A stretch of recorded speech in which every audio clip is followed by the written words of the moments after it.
করাই যায়। আর ওয়ার্ড খোঁজা সেটা তো মানে আরো ভালো দক্ষতা লাগে সেটার ক্ষেত্রে।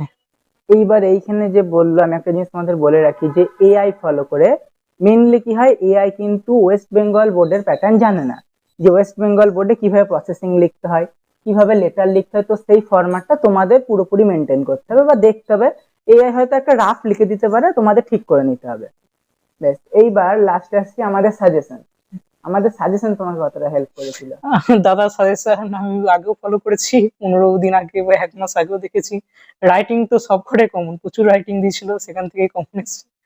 আর যেটা আনসিন বা আনসিন, সব থেকে ভালো হচ্ছে ওয়ার্ড খোঁজার ক্ষেত্রে, যেটা একটা আলাদা করে ভিডিও দিয়েছিল যে এইভাবে এইভাবে করতে হবে, একদম সবকটা পদ্ধতি সঠিক, সেইভাবে ওয়ার্ড খোঁজা যাবে।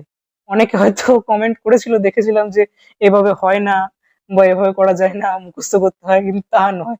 ওয়ার্ড গুলো মুখস্থ করলে কোনো দিনই মনে থাকবে না। এইভাবে যে কোনটা কোন পার্টস অফ স্পিচের ক্ষেত্রে বা কন্টেক্সচুয়াল মিনিং, যেগুলো দাদা বলেছে সেগুলোই মানে সুবিধা করে ওয়ার্ড খোঁজার ক্ষেত্রে। কারণ আমার ওটা মনে হলো যে মুখস্থ করে হয় না, কত মুখস্থ করবে তুমি, কোটি কোটি ওয়ার্ড রয়েছে। অতএব তোমাকে নিজে যদি তুমি একটু এইভাবে দেখো তো পারবে, আমারও মনে হলো ওই জিনিসটা।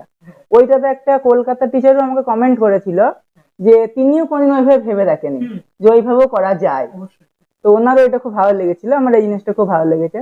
আচ্ছা, এরপরে আসি হচ্ছে রেজাল্টের দিন। আচ্ছা, পরীক্ষা দেওয়ার পর কি মনে হয়েছিল, এই র্যাঙ্ক কি আসবে? পরীক্ষা দেওয়ার পর এক্সপেক্ট করেছিলাম ভালো রেজাল্ট হবে, তবে 1 থেকে 10 আশা করেছিলাম, তবে 6th র্যাঙ্ক আশা করিনি অতটা। আচ্ছা, রেজাল্টের দিন কেমন ছিল? রেজাল্টের দিন সকালবেলা মানে উৎকণ্ঠা তো ছিলই অবশ্যই, বাড়ির সবারই উৎকণ্ঠা ছিল এবং আশা ভরসা সবই ছিল, স্যারদেরও আশা ভরসা সব ছিল। এবার খবর চালানোর পর যখন দেখলাম অ্যানাউন্স হচ্ছে, তখন তো খুবই আনন্দ লাগলো।